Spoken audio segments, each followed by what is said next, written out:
What is up, my good people of the internet? Dan Tortora hanging out with you where sports meets that thing called life. And we are here on a very special day as the Syracuse Orange will be introducing, for the first time ever, publicly, their head coach, Fran Brown, 31st head coach in Syracuse Orange football history. Fran Brown coming from the Georgia Bulldogs inside of the SEC. He was part of the last two national championship teams with the Georgia Bulldogs. And he is now the head coach of the Orange after serving as defensive backs coach under Kirby Smart. And definitely make sure you check out my one-on-one Q&A with Kirby Smart, my question to him and his response on Fran Brown and what he would like to tell everybody about Fran Brown. So don't miss out on my Q&A with Kirby Smart, speaking on his former assistant and new Syracuse head coach, Fran Brown. We'll be discussing that as today is introduction day of Fran Brown. And of course, I will be on site on location to speak with Fran, and very excited to do so. And inside of MON-FRI is what's popping. It's a Monday, so it's Murph and I, Murph Monday. DT and Murphy inside a wake-up call. Brendan Murphy and myself will talk about the college football playoff. Did they get it right? Did they get it wrong? Let's discuss. We'll also get into the bowl season, the fact that Syracuse has a very unique bowl that connects in really cool ways to my life and my journey and my trails. So we'll get into all of that here in this edition of Wake Up Call with DT and Murphy. You're with us on so many channels, youtube.com/wakeupcalldt, facebook.com/wakeupcalldt, and on wakeupcalldt.podbean.com worldwide, anywhere you are, central and upstate New York, Syracuse, up and down the East Coast, the Midwest, the West Coast, and all around this swirling globe. We are here on Wake Up Call with Dan Tortora, and I thank you for being here with us. And speaking of being here with us, I have here with me Mr.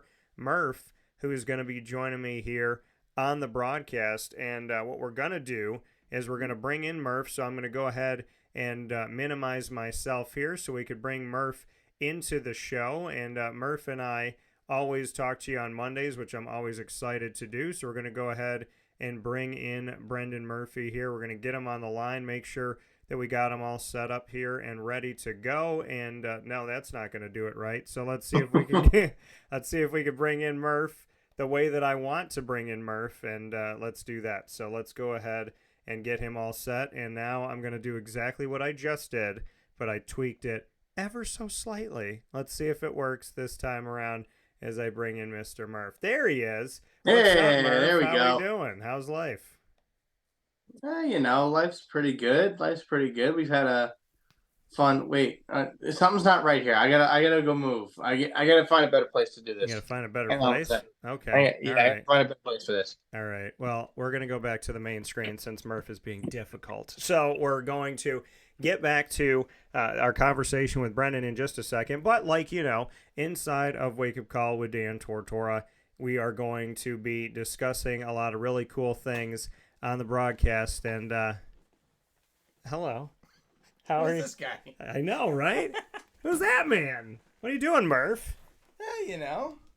Just trying to make things interesting. Decided to hang out today? I did decide to hang out today, man. My receptionist let you in? She did. I'm gonna fire her. I had to get a phone charger too. Oh, you had to get a phone charger? That's why I was upstairs when I started the show, because I had to get a phone charger. Okay, Murph. So my phone I forgot to charge it when I went to bed, which is very unlike me. So my phone's at like 10%. It's all good. So welcome here, Murph. Don't you dare be higher than me in my studio. You better raise your seat. Yeah. So Murph and I, DT and Murphy, of course. Murph teleported here. He is all the way from Pennsylvania. So crazy. There's a really interesting thing. The first in the Marvel Cinematic Universe, the first member of the X-Men introduced was. I'm just gonna drop everything today. The first person. Pop filter. The first. I'm not gonna do it again. You want to know what it is? Is when you're in your studio, your mic always drops. That and is now true. that you're in my studio. Well, no, my mic always goes up. My mic goes up. Right. So now that you're in my studio, you're causing things to happen. Yes, so, I most certainly am. In the Marvel Cinematic Universe, the first X-Men character, they change it from the comics, is Miss Marvel. Then they show Charles Xavier, then they show Beast. The fourth X-Men in the Marvel Cinematic Universe is linked to our multiverse here. It's the WakeUpCall multiverse because Murph has the power of Nightcrawler. He just teleported here. It was a long setup. Yeah. It was a long setup to say that he teleported here. Did I teleport here, or did I? Or was I always here? Or was I always here? So well, may never know. So creepy. Was I here? Did I watch you sleep at night? What did I say? What did I say to you? You said, because I told you I was pulling a prank on you, and I said, "Don't worry, I never do it when you're awake." So yeah. Murph's hanging out. DT and Murphy inside of the Wake Up Call with Dan Tortora Studios, where sports meets life. We got some things to get into today, and we're going to jump right in here to the committee and the committee's decision, the College Football Playoff Committee, to break all of their laws and put Don't get me started.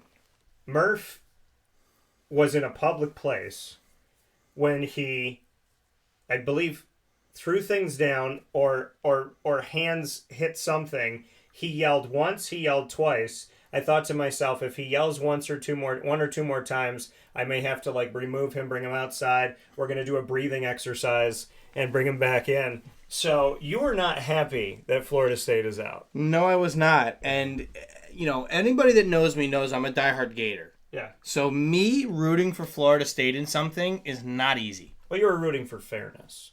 Yes. I was rooting for fairness, and I was also rooting for my wallet. Yeah, because you bet money. I unintentionally, and I know that's going to sound strange. You unintentionally bet unintentionally yeah. put $50 on Florida State to win the national championship last January. Okay. So this was almost a year ago. So did you not remember that you did this? No, I did. Okay. It happened as I would have cashed it out right away. Yeah. But they were going to try and give me half my money back. I'm like, no. At that point, I'm just going to let it ride. Right. Before Jordan Travis got hurt, I could have cashed it out for, I think it was $120. Yeah. The second he got hurt, my cash out went down to $8. Yeah. So, and now I can't cash out for anything because they're not even getting a chance to play for the national championship. I thought you lost $1,000. I did lose $1,000. It was $120, right? I would have won $1,000 if they won the national championship. Okay, wow. Now I don't even have a chance to win $1,000. So, Mike Norvell, who's very upset, the head coach of the team, and somebody I've known for at least 8 years now, covered him his whole time at Memphis for 4 seasons and his whole time at Florida State. Also told y'all that 3 or 4 years in, I said, give him some time, and once he's had a few years under his belt, this team is not going to have any issue. Papa Joe and I spoke about the fact that we thought that they would be a national contender. PJ said repeatedly that they would vie for a national championship. Well, they do not have the opportunity to. They have been punished because their quarterback, which is beyond their control, was injured. Now, Alabama went through injury with Tua, and that did not affect them. Ohio State, Michigan, there's no thought that that anybody would have to go through this. But Florida State, who went up against Louisville, and their defense doesn't get the credit it deserves. Louisville is a scoring machine. They could score 45 points on you in the blink of an instant. And the defense of Florida State just locked in, one for each other, one for the team. The offense did enough with a third-string freshman quarterback, but the defense carried the team. They did a championship style of play by saying, if we're weaker here, we're going to be stronger here. And as a combined unit, if Jordan carried us in Game 4, we're going to carry the team in Game 13. And I thought it was an effort fit for a movie. The committee thought, who cares? You won, but you're 13-0, and you don't have your starting quarterback. And you may not have your backup quarterback, so we don't want to put this on television, is what it really came down to. Yeah, and it is really hard to bite my tongue because there are so many choice words that want to come out right now. Murph has lots of swears for this. Oh, boy. Oh, yeah. Yes, I do. Yeah. But, yeah, what the committee did to those kids, and keep in mind, remember, these are kids. They're 18, 19, 20, 21, 22-year-old kids. Right. that if you're Mike Norvell, now you have to go tell those kids that you've done absolutely everything I have asked you to do. You won every single game you played this year. Got you a won GPA over 3. You got a GPA as over a school. 3. Yeah, and as you a team, I should say. And you won a Power 5 conference. Yeah. And you are not allowed to play for a national championship. Yeah. Brown stuff hit the fan in Tallahassee. And the unfortunate of all of this is, see,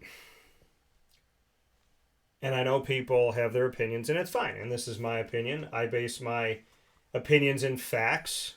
I don't like to just throw opinions out there with nothing behind them, because to me, if it's not an opinion, I don't know. I was taught as a kid, if you're going to have an hypothesis, if you're going to have a hypothesis, you have to be able to back up your hypothesis as to why you have this feeling, why you have this belief. Correct. Whatever your hypothesis is has to be rooted in something. It has to have some type of root to the ground. It can't just be floating in the air. So, I'm going to go through my whole thing. Michigan plays nobody. Now, people will say, Dan, they play Ohio State. But walk with me on this, because I had this conversation earlier. And we had this conversation last Monday. Ohio State and Michigan at the beginning of the year, the preseason poll for the AP and the Coaches Poll tells you these are the 2 of the top 4 teams in the nation. They tell you that. And Michigan and Ohio State are set up. I understand you got to win the games ahead of you, but they're set up to have an easier road than Florida State, an easier road than Alabama, an easier road than Texas, an easier road than Georgia, an easier road than a Texas A&M of the past, an easier road of a Tennessee, of a Florida, an easier road of than a Clemson in a lot of years. So, because keep in mind, when Clemson was winning the national championship, the ACC was stronger. And I don't think the ACC is necessarily weak, because every single team has gotten better except for Syracuse, and they made a coaching change to try and change that tide. So, long story short, Michigan should not be the number 1 team in the country. It should be Washington, because Washington was challenged more, in my opinion. And I take the weight of playing Oregon twice far more than Michigan playing unranked, 4 games at home, I think, to start the season. Unranked Penn State, unranked Ohio State, and all that good stuff. And if I said more than one unranked, let me just make it clear to you. They didn't play any ranked teams out of conference. Of their 12 games, they played 10 of them against unranked teams. They're not challenged out of conference. Now, in the future, which is a different story for a different day, they will play Alabama, they will play Texas, Michigan, and Ohio State will. If they win those games and they go 12-0 and they win their championship in the Big Ten, then put them in the college football playoff. But they have rested on the reality that the committee has a 6 p.m. to midnight for the Big Ten. And it's old. I told you at the beginning of the season Michigan and Ohio State would vie to be in the college football playoff. I told you one of them would be, maybe 2 of them, and I shouldn't be able to say that at the beginning of the year. Alabama beat Georgia. Georgia won 29 games in a row. When UCF won 25 games in a row, changed an entire staff in between that, and did not lose a game until their second bowl game within the 2 years, and they only lost by 8 to LSU, and they weren't playing with all their guys. Even though LSU wasn't playing with all of theirs, they had a backup quarterback at the time when Dylan Gabriel had only played 2 games, who's now at Oklahoma, and now everybody respects the kid when they didn't at UCF. So, you win 29 games, but you lose your last one. Alabama beats Georgia, so I said to you way ahead of time, if Alabama beats Georgia, they're in. But if Texas beats Oklahoma State, they have to be in, because they beat Alabama head-to-head. So Texas beat Alabama, Alabama beat Georgia, so Georgia goes out. In a perfect world, Georgia, to me, would have been in because they're stronger than Michigan, and I'd rather take a 1-loss Georgia than a no-loss Michigan, because no-loss Michigan doesn't play a lot of ranked teams, and Penn State was ranked too high at the time of play. They had only played Iowa and beat Iowa, and Iowa was not a threat, as you saw in the Big Ten Championship. So, the reality to me is that it should have been, if Jordan Travis was healthy, in no specific order, it would have been... They would have been number 1. Right. It would, yeah. And I have argued that a healthy Jordan Travis, Georgia, and Florida State were the 2 best teams all year long. Now, Alabama, to me, it would have been Alabama, Georgia, Florida State, Washington, but then Texas would have had an argument. Then you would say to me, Dan, how could you leave Michigan out? And I would say to you, how could you leave Florida State out, who was challenged more? So this is a case of Big Ten bias, as well as a precedence that if one of your key players is injured, they will punish you. Correct. Now, the funny thing is, they're never going to have to back this up. Which they probably fully... They made this decision. They will decision never have to back this up because next year we go to 12 teams. Right. And if we went to 12 Florida teams State this year, it would have been fine. Got screwed. Those kids did everything they were asked to do. They won every single game. Mm-hmm. Did they play a weak-ish schedule? Yeah. LSU wasn't as good as we thought they were going to be. Clemson, the rest of the ACC, for the most part, was not that good this year. But look at the challenge, though. Look at the challenge of coming out of the gate playing LSU as opposed to coming out of the gate as Michigan and playing like these... The Citadel. Right. Prairie View. God only knows who else. But the fact of the matter is, with that football team, if there's ever a team to claim a national championship, even though they were not given the opportunity to play for one, this is the team to do it. I would argue UCF in the past, too. Well, they already did. And they gave it to them. Yes. By the way, what people don't know... But that's what I'm saying. Like, Alabama claimed a national championship years ago. There's a bunch of teams that you wouldn't even expect have done it. Well, also, you didn't play national championship games back then. And the NCAA told UCF they were champions and didn't allow them in the playoff. And then they told Boise State they were co-champions when they didn't allow them in the BCS. Which is really cheap because it's like, you can't get on them for Boise State, though. Because the two teams that Boise State was behind were Power 5 conference champions who were undefeated. You cannot fault them for leaving Boise State out of that situation. Who's a Power 5 champion that's undefeated? Florida State. And they got left behind. But the BCS is a lot different than the College Football Playoff Committee. Yeah, because the committee is flawed and the computer was flawed, so we're just still flawed. The committee did a huge disservice by leaving FSU out. Yeah. If this were the BCS, would they have been left out? Yeah, because it would have been, they would have put Michigan and Alabama. No, Washington. It would have been Michigan and Washington. I still think Undefeated, Washington's Power better. 5 conference champions. Washington's better. But it would have been Michigan and Washington. Like, Washington beat Oregon twice. Michigan beat Iowa. Like, how is Washington not the number one? At that point, 1 and 2 doesn't make a difference. Well, to me, other than the fact that who gets to, pick heads or tails. It makes a difference to me. And wear their home uniforms. It makes a difference to me because Washington earned the right. But now Michigan has earned the right to get blown out by Alabama. And I'm going to tell you right now, Washington's probably going to get blown out by Texas. And it's going to be Alabama-Texas, which is what they wanted. A rematch. Because Nick Saban probably was like, we weren't ready back then. They had 3 quarterbacks at the time. What did he tell me when I spoke with him? He said, we were figuring things out 4 weeks in, and everybody wrote him off. That's what he said. He wants another crack at Texas, and he's probably going to get it. And if Alabama beats Texas, then all is right with the world, and they forget about Georgia, and they forget about Florida State, and we move on. They wouldn't forget about Florida State.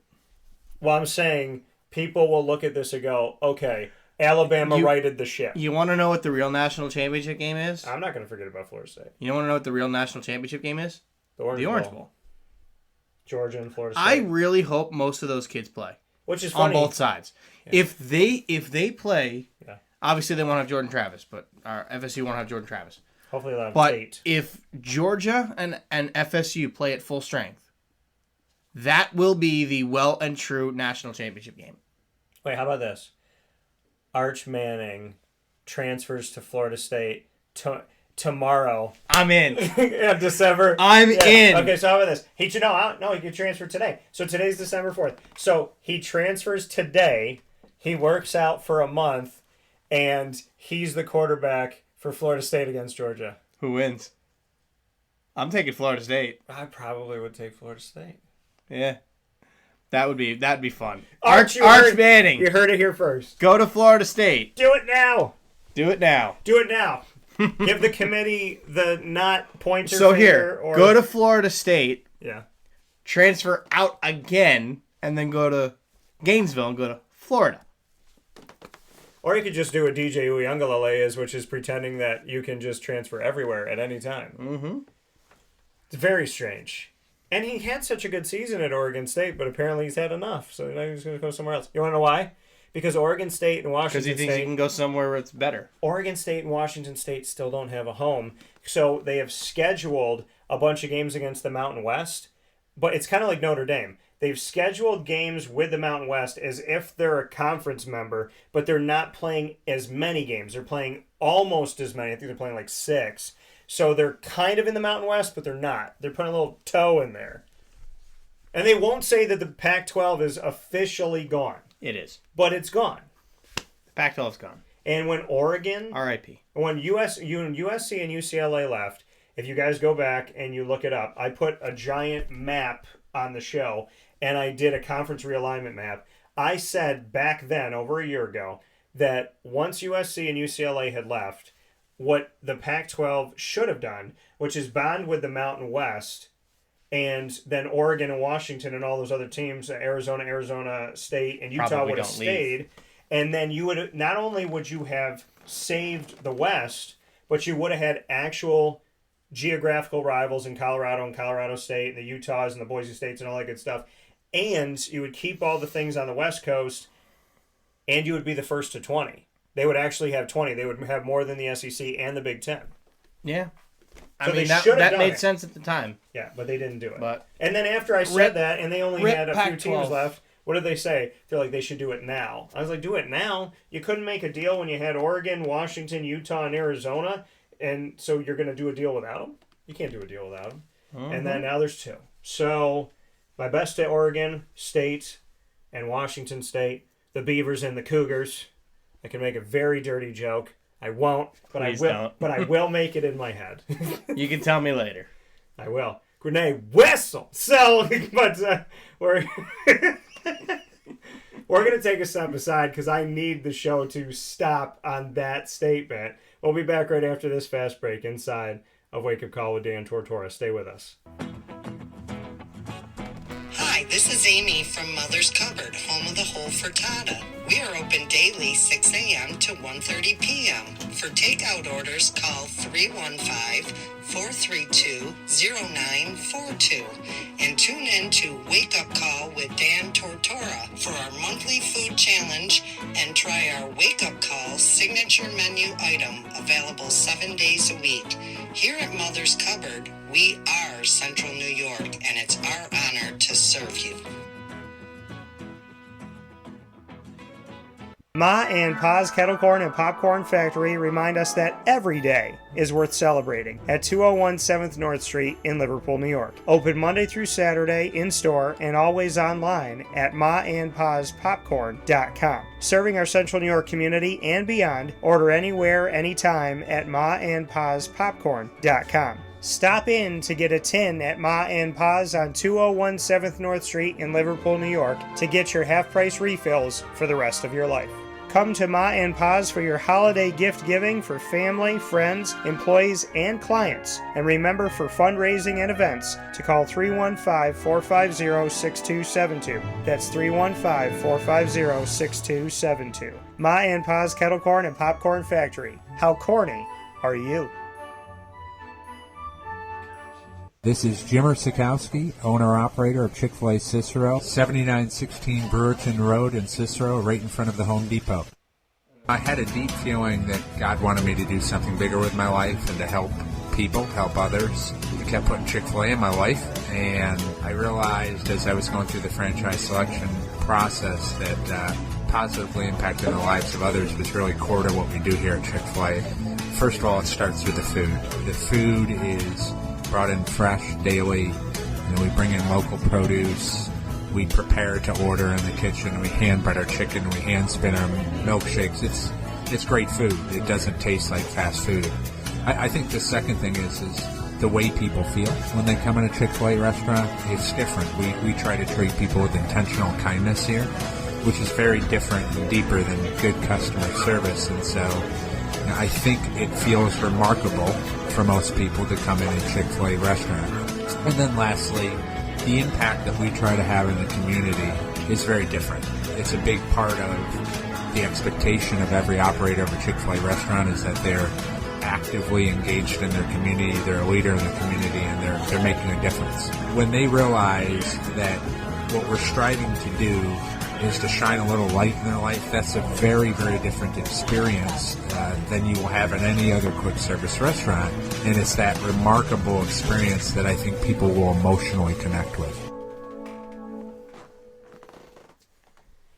Welcome back here to Wake Up Call with Dan Tortora. We're hanging out with you, DT and Murphy, in the studio together. Yes, so sir. we're hanging out. Today is a big day, folks, for Syracuse University. Look what I'm wearing.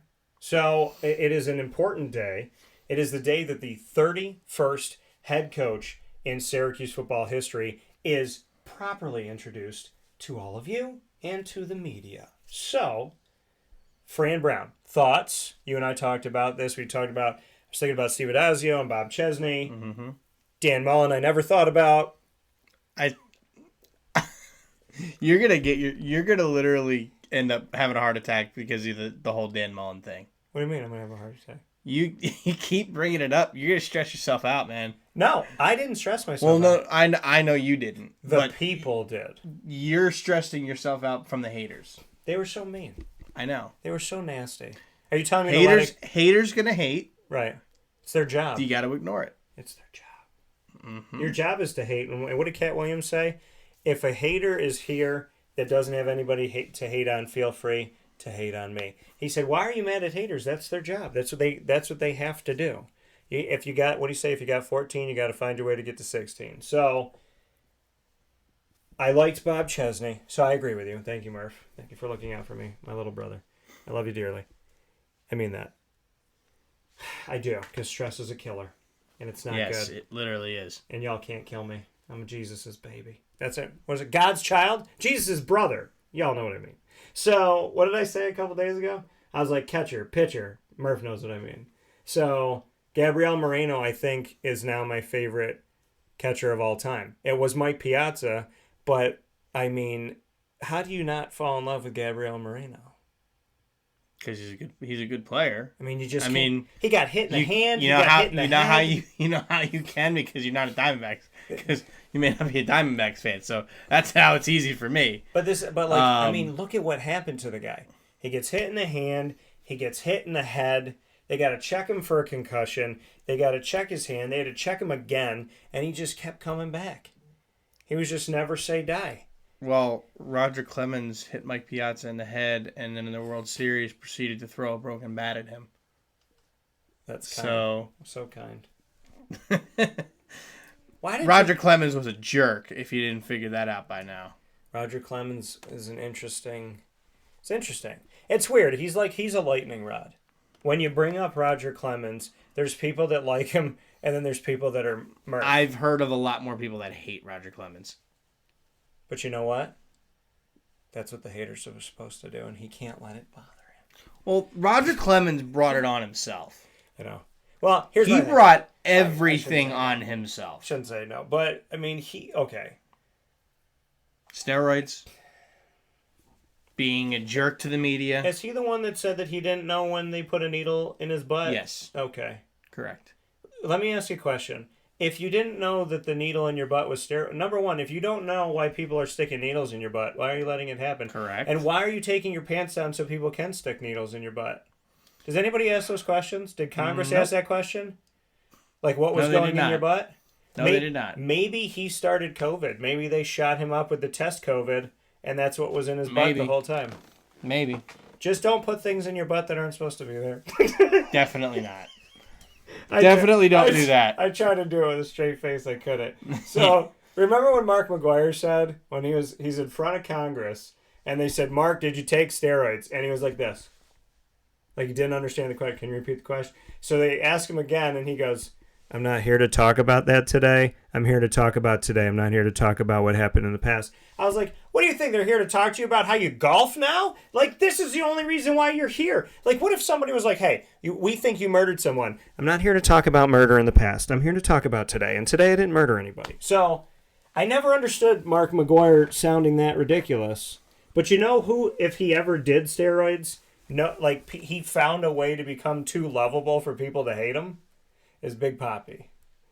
Well, he did do steroids. But think about it. They're like, did you do Yes. steroids? And he goes, hey! Mira, look at that. He was the first Look at that player that had a positive PED test to be elected to the Hall of Fame. But they love him too much. Yeah. Because he's Big Papi. Because he's Big Papi. Because he just looks at you and they're like, Big Papi, did you take steroids? He goes, hey, McDonald's, Burger King, Walgreens, you're beautiful. Big Papi. You are David beautiful. Ortiz is one of the most lovable characters in the history of baseball. He got shot and he lived. I know Yankee fans hate him. Didn't he get shot? He did. And he lived. He did.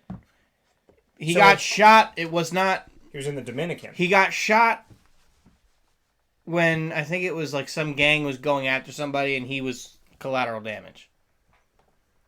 I think. I could be totally wrong on that.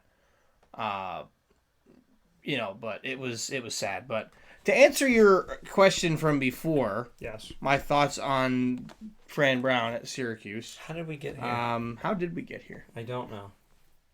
Man, things go crazy. I love how We're Murph having was like, fun. don't let the haters, don't let them bother you, Dan. And then I'm like, well, what about Roger Clemens haters? He deserves it, Dan. I was like, Murph, you can't go there. I am a hater of Roger Clemens.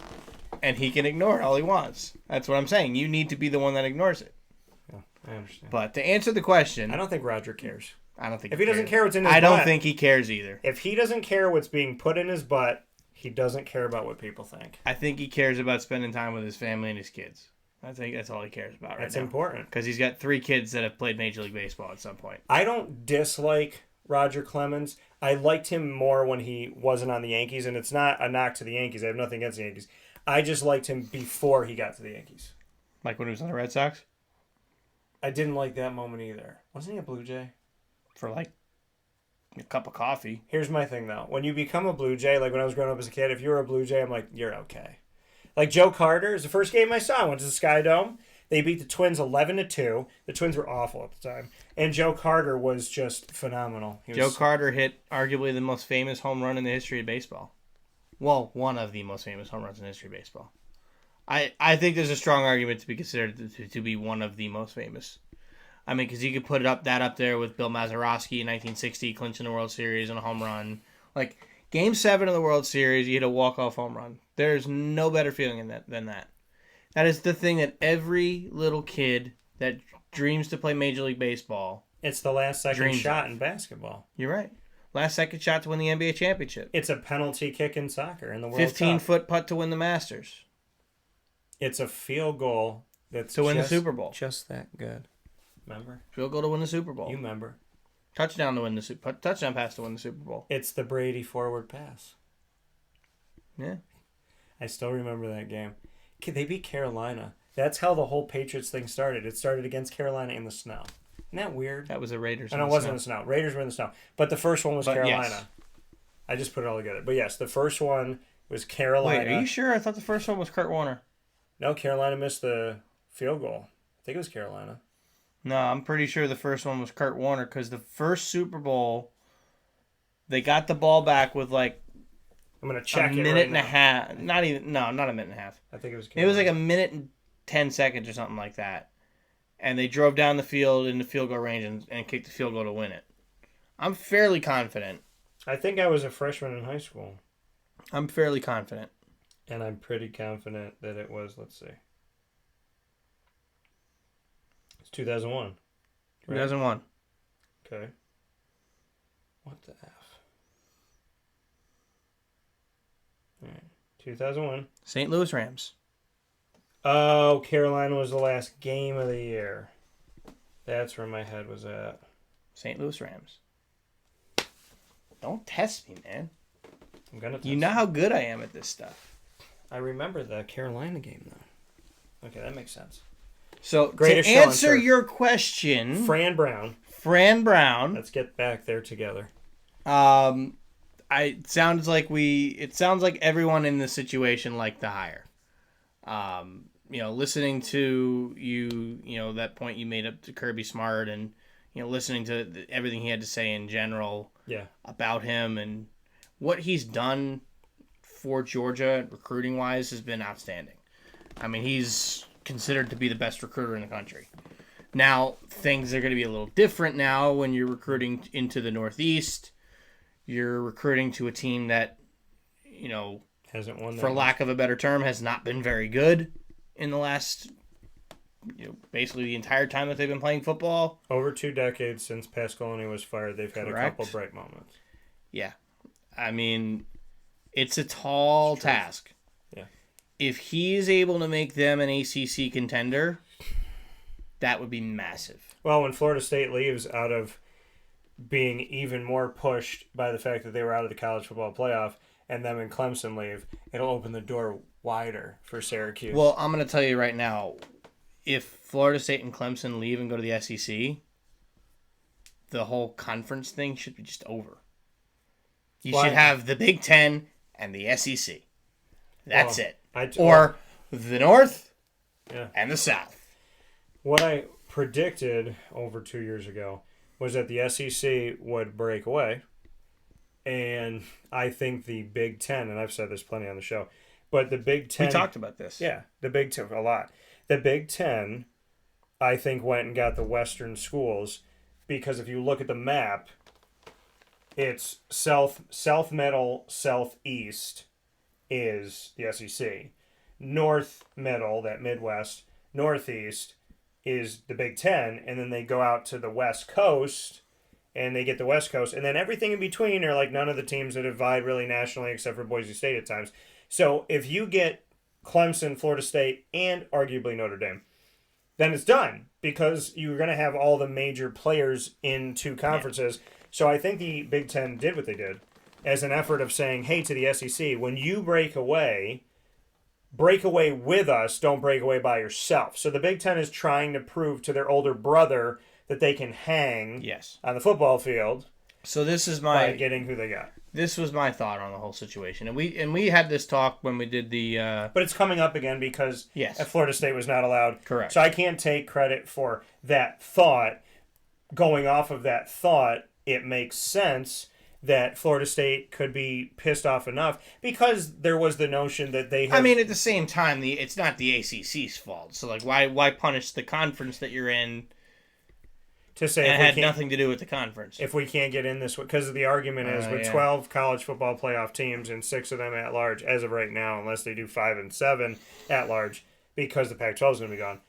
If there's 6 to 7 at large, it's going to argue that you're going to let in 1 more Big Ten school, and you could let in 4 SEC schools. I mean, you got to. I mean, look at the top 15 right now. Or the SEC There's could 5 SEC teams in the top 15. Yeah, which is normal.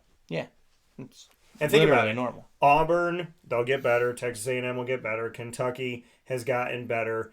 Can't.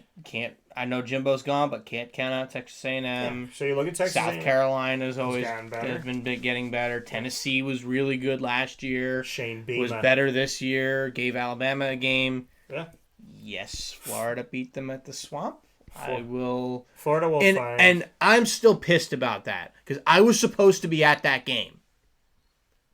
Brian, if you're watching, you bailed on me.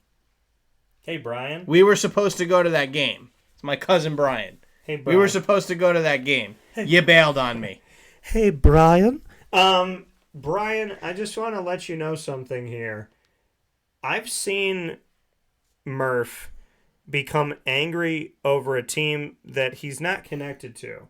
So I would suggest buying Gator tickets and writing this path because I don't prefer to see Murph that angry again. I was like, if he yells for a couple more minutes, they might have scored him out. We did go to awful football game in Vegas. So that definitely did not make up for it. Well, I mean, That Raiders-Giants game was awful. I would go if it was My $10. God, it was terrible. $10 I would go. It was $275 to sit in the nosebleeds at Allegiant Stadium. No, thank you. Gorgeous stadium. Yeah, of course. But my God, was that was the worst football game I've ever been to. By far. And I've seen high school blowouts, Yeah. college blowouts at the Division II level, Hair blowouts? hair blowouts There you go. They were better. that were better I know. than that football game. I'm just saying. It was awful. But in your life, someone told you, "Hey, yeah, if the price isn't bad, go." But I was also like, you could. I think I said something along the lines I of this could be a said when horrible. in Vegas, you go. Right. When in Vegas, you do things like that. There's nothing wrong with it. It's just very expensive to see two not good teams. Oh my God, it was awful. But shout out to Aiden O'Connell. I told you guys he played in the NFL. Yeah. And He's he a did. starter now on purpose, not because Saw somebody's some hurt. Aiden O'Connell autos yesterday. Do I have an Aiden O'Connell? Oh, I do have a I rookie. think the guy that I opened got a the nice rookie ahead. I think the guy that opened the National Treasures box at GG the other day pulled Aiden O'Connell. Oh yeah. I'm pretty sure. How many cards do you get in there? 6 or 8. That's it. One pack. Yeah. Wow. $900. That kid paid that? Oh my lord. Well, that Dan Marino he got out of that box, that was big. That was a big card. Yeah. At least I think it is. I like Dan Marino. It's a redemption, but still. I still remember the day that Dan Marino was coming into town. Now, growing up as a kid, Dan Marino was my favorite player when I was like little. And my favorite grandfather, my grandpa's favorite number 13, not my favorite grandfather, I love them both the same, but my grandpa's favorite number 13 became a Marino fan. And he was coming to town when I was older, and I think I was driving to Scranton, and I had to go, and I couldn't stay, and it was like the next day, and I just remember going like, "Are you serious? Dan Marino's coming to Syracuse. I wanted to meet him my whole life, so I haven't met him yet." But here's the funny thing: Al Romano, who I'm close with, and we do Off the Rails with Al at Pizza Man, which is a spin-off piece of Wake Up Call with Dan Tortora, a piece of Wake Up Call with Dan Tortora, and Al Romano won a national championship. He's from Solvay, from backyard of Syracuse. Won a national championship with Tony Dorsett and Pitt. And so he actually knows Larry Fitzgerald, Dan Marino, all these guys. He goes, "You want Dan Marino on your show?" I was like, "Don't do that to me. Don't, like, yes. Is the answer no?" Now, I have interviewed Tony Dorsett twice, and he is hilarious in a way that you would never expect. Hearing Tony Dorsett make sexual jokes was something that I never thought I needed in my life. Oh God. It was incredible. That is funny. His dirty humor. I looked at Al and I go, I never knew that I needed this, but now I have it and I'm okay. Tony Dorsett, and he also called, man, he said it twice on my show. I said, "What do you think about your rivalry with Penn State? Like, do they need to resurrect it and do it like every year?" And he called them the Penn State rhymes with cussy. He called them that on my show twice. Oh my God. And we were live, and I was like, "All right, Tony, tell me how you feel." So yeah, Tony Dorsett. Hey, listen. He still doesn't like Thank you, God Penn you're State. not on cable net. Thank God you're not on cable say the or on word. the radio. I didn't say the word. I said cussy or tussy. No, I'm saying for that. Thank God you're not on the radio or you're on cable. Well, That'd be a hefty fine you'd be paying to the FCC. yeah. Who did it? The words you can't say. Was it George Carlin? I don't know, but all I know is Pat McAfee has probably said them all. Ow.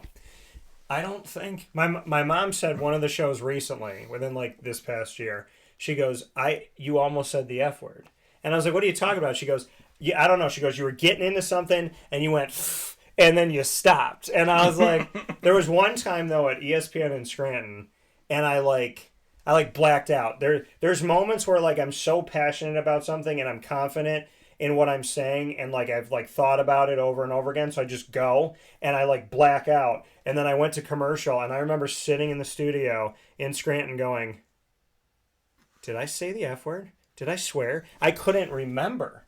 And then I waited for the phone to ring, and it didn't ring for 3 minutes, and I thought, cool, no fines. Yay. Yay, Terrell. What is it? Oh, no, not. One of the guys from Bristol from ESPN listened to my show before. That was cool. He was driving through. He's like, I like to listen to affiliates, and he just called me. So that was nice. We had a nice conversation. There you go. But getting back to Fran Brown, because we're taking the yellow brick road to him. So the orange road, if you will. The orange carpet. The orange brick road. The orange brick. It just doesn't sound good. Orange carpet No. sounds better. Yeah, probably. Does the carpet match the team? Is what I'm. So. It's all types of stuff today. Oh my god, we are so goofy today. So. Maybe because it's early in the morning. Yeah, does the carpet match the team? So anyways, so Fran Brown, excited. Fans, you're going to get to hear from him for the first time officially as the Syracuse head coach. And he has ties to the Northeast. When I spoke with Kirby Smart, please go and check it out. Facebook at WakeUpCallDT, X the former Twitter at CallDT, Instagram at WakeUpCall_DT, and on our YouTube channel, youtube.com/WakeUpCallDT. Click subscribe, hit that notification bell, have a good time with it. Phenomenal quote by Kirby, though. First thing he said. Phenomenal quote. First thing Kirby said was, I think the person that's most upset is my son. Because he's so close to his son. And that was really cool. He was like my 12-year-old son, and we was talking about it. I feel so bad for those kids, man. Well, it is sad, and people Can don't you think imagine your about best friend getting ripped away from you at 12 years old? Yeah, yes, and it's terrifying. So, could you imagine Sean? Actually, mine moved to Florida at 15. Yeah, Corey and Sean, Boy Meets World. You can't take them. You just can't. Mm-hmm. They find their way back to each other. So, I mean, you missed me so much that you teleported here. So, it's. I drove all the way home, and then teleported back here just for this. Yeah, you up the ante. He refuses to get an electric vehicle like me, so That'll he drove. never happen. He drove home to save gas. He just teleported. So you know there's actually been like some math figured out. Yeah. That based on how much electric you use to charge your car, if you have an electric, it's the equivalent to paying like $17 a gallon for gas.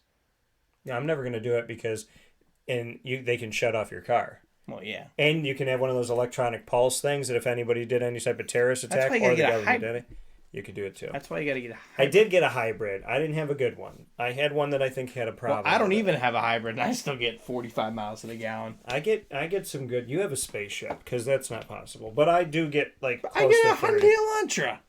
I know, but that's a lot. I bought it because it gets I have stupid. a CRV and it's huge, and I still get. I'm willing 30. to bet you that I get like 46 on the way home tomorrow. I get 28.1. By the way, had a Ford Mustang down in Greensboro for the ACC tournament, and God bless you, Greensboro, for your open roads. And I just and just let it just go. I did that with the Challenger, and with then the I Charger let it that I drove. and then I just kind of and then I hit it again. And it was so cool. I pulled up to a light, and there's an 18-wheeler next to me, and I go, "Who sounds like that?" And then I looked around, and I was like, "It's me."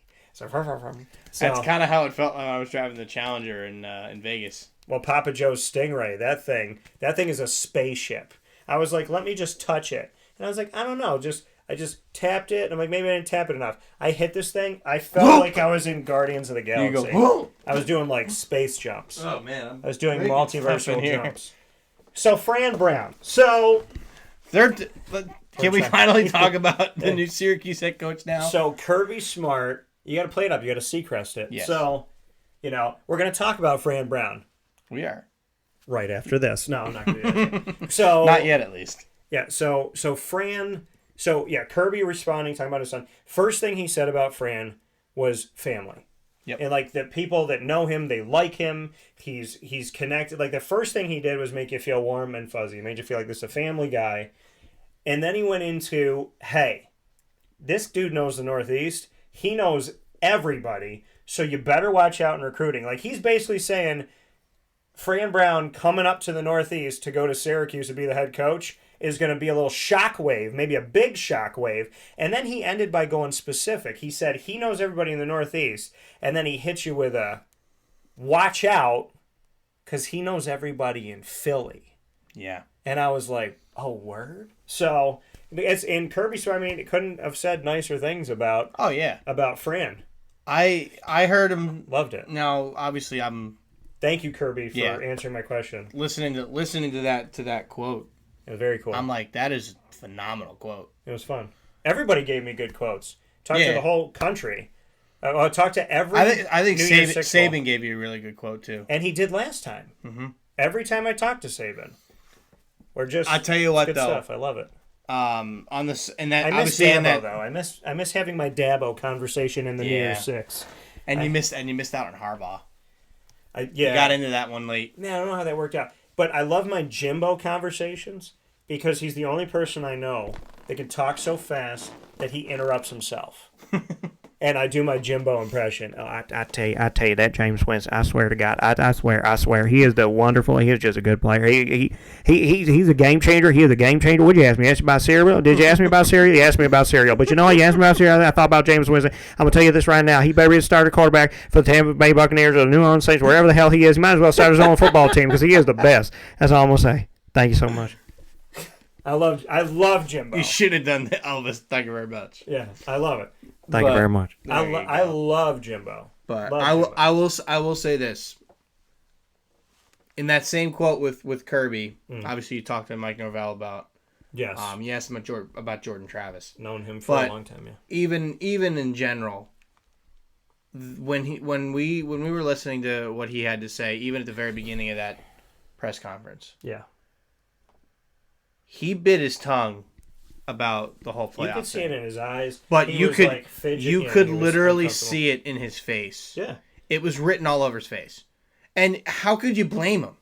But he's such He's such a nice guy, man. yeah, and He's everything you such a told me, it nice seems guy. like it. But He is. He really is. Like we keep in touch. It's been 8 years. you were literally texting him yesterday. we were texting before the press conference. Yeah. Yeah. So No, all He's a I nice know guy. is, the emotion was written on his face. So, and you can't blame him for that. yeah. But the fact that he was able to bite his tongue and just talk about the Orange Bowl. Kirby too. And everything. Kirby was so I calm. think you could tell that Kirby was a little annoyed. He at- didn't look I at think- it as much as Mike. I did. feel like Kirby was more annoyed for FSU than and he he- was for and his he- own team. and he Because said that. he knew damn well that as soon as they lost that game, they were done. But remember what Nick Saban said when I talked to him about Alabama and Texas. Yeah. He said a team was left out that should have been in, and he defended Florida State even though Literally. he got in. He defended Florida State. He was 4, Florida State's 5, and Alabama's head coach Nick Saban, who got in over Florida State by 1 placement, he defended Florida State in his answer to my question. He said like they I honestly think didn't deserve that it. this whole situation was such a shock to the college football landscape. Well, now the Power 5 understands what I have seen happen to UCF and Cincinnati and these teams that people didn't care about. And when it happens to Alabama or it happens to Georgia or it this happens is to Florida different, State. But the thing is, it's only different because when it happens like this, people think it can't happen to us. True, It but was this not is going to different. happen to us. FSU played a significantly tougher schedule than UCF or Cincinnati did those 2 years. But I look back at 3 a really years, sorry. weird year for UCF, or for everything in this. UCF beats Auburn that year. Auburn plays Georgia in the... They beat Auburn in the bowl game. In the SEC Championship, Auburn plays Georgia. Alabama watches. They didn't even play in it. Auburn beats Georgia in the SEC Championship after beating Alabama during the season. They're the only team in the country to beat both Alabama and Georgia in the same season. Auburn doesn't get allowed into the college football playoff. Well, they had 2 losses. They let in Georgia and Alabama, and then UCF beat Auburn after Auburn beat Georgia and Alabama. It was nuts. It was nuts. And I remember I was at Papa Joe and Mary's, and I was falling asleep, and I was like, oh my, I picked Georgia. I was like, oh my gosh, Georgia's actually going to win this. And Alabama, like always, I shouldn't say like always, but a lot of the time Touchdown, before the last 2 Devontae years, Smith. just outside of the past couple of years of Georgia, Alabama's that team, like there's a minute 23 on the clock. Too much time. Yeah. It's crazy. They're so good. And what did I say to you? I go, watch. If Nick Saban does this thing, I was saying it weeks in advance. If they win out and they beat Georgia in the SEC Championship, they're not going to keep them out. And they didn't. I was all for Alabama over Georgia. I was all for that. I was also all for But I feel bad Texas for Georgia, too. over Alabama. It has to be. I was not for either one of those teams over FSU. Right. I did not care what the scenario was. If they won out, they should have been in the playoff. As simple as that. You win the ACC, undefeated, you should have been in the playoff. But I was very impressed with how Mike Norvell handled himself in that press conference. And if you've been around him as much as I have, you would realize, like, you would see this guy, man. Like, he just seems like that nice guy that you want to root for wherever he goes. And this is why I told Florida State fans, I said, I know he's coming from Memphis, and I know that some of you are going to follow this stupid drum. Think he was coming from Cincinnati? No, he came from Memphis because Luke Fickle was in Cincinnati. That's right. So, but my whole Shows thing... how much I know about the American. But my thing with Mike Norvell was that I'm like, people are going to say, who? And they're going to be like, he's coming from a blah, blah conference. And they're going to... and because some people just say things like sheep. They don't do any research. They just say what they were told. And if you don't believe me, look at how crazy this country is because they turn that on. And if the media told you to put on a chicken suit and you wouldn't get COVID, Amazon would sell out of chicken suits. I guarantee you people would do it. They would. It would sell out. So, not from me. But, so when he came from Memphis, I defended him because I'd been around him long enough and knew, to me, his worth. And I said, Florida State fans, please, just, like, don't say anything for a couple years and just let him do his job. And now you got a team that I have said, and I said this a long time ago in this season, Georgia and Florida State are the two best teams in the country. And I repeated that for weeks. And a healthy Jordan Travis, Georgia and Florida State, two best teams in the country. I'm telling you, FSU would have won. And Georgia and Florida State now get a shot at each other. But the thing that sucks more than anything is Jordan Travis not being in it. And what I don't like is because the committee left him out, the College Football Playoff Committee leaves them out, to me, it could, and I hope it doesn't, it could make Jordan put this on his shoulders and feel like, I let my team down. Like, I did this. I already saw him. I made us not in this. I already saw him put something out about that. And to me, it's he like... He literally said, I wish if I would have broken my leg like in like week 6, they'd be in. That's literally what he said. And the thing that kills... And he's right. But the thing that pains me... He's right. If he would have done it in like week 5, week 6, and they still went undefeated, they would have been in. But it pains me to think that this committee's unprecedented decision could make a young man or woman feel that they have cost their team a championship. Yeah. When Jordan Travis, who was booed at Florida State 2 years ago, and people didn't want to be the starting quarterback, and then the second year didn't want him to be the starting quarterback. And was even surprised that he even came back this year. This man, last year and this year, gave you a reason to get excited, brought fans back, got fans excited about Florida State again, and as so many players did, because not just Jordan, and that defense, killer, you guys deserve it too. That defense was outstanding last You night. guys fought for that. You fought for that game like you deserve to be there, and you showed that you did, and you did deserve to be there. And Louisville is a lot harder to play than Iowa this year. And it's not even a coincidence. Clearly, Iowa don't know how to score a point. Well, because it's a stupid game. It's a preseason game. So, basically. Because Michigan and Ohio State need to be on opposite sides, or they need to put Oregon and Washington there. So, they will put Oregon and Washington which there. they need to do. And but my the Big Ten's going to be a lot better next year. My thing is the Big Tent. You just have to add one letter because they have 18 now. So I don't like my thought that Jordan Travis could be sitting in his, home by himself, dorm, whatever, by himself, and just sitting there and just like, saying, God, I let my team down. It's like, no, you didn't let your team down. The College Football Playoff let your team down. Correct. And it's not on him. He should know it's not on him. You can't control your leg. Injury. Someone rolls up on you, you twist your leg the wrong way, and it snaps in half. Like, it can happen.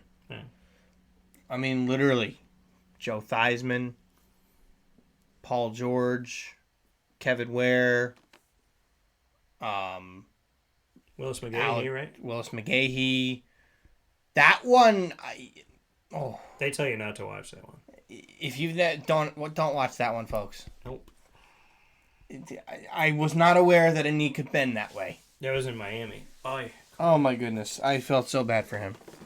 I saw that video. I've seen it multiple times, obviously. So But it's unprecedented to say we're not letting an undefeated conference champion in the autonomy group in because you're missing a player that we value too much.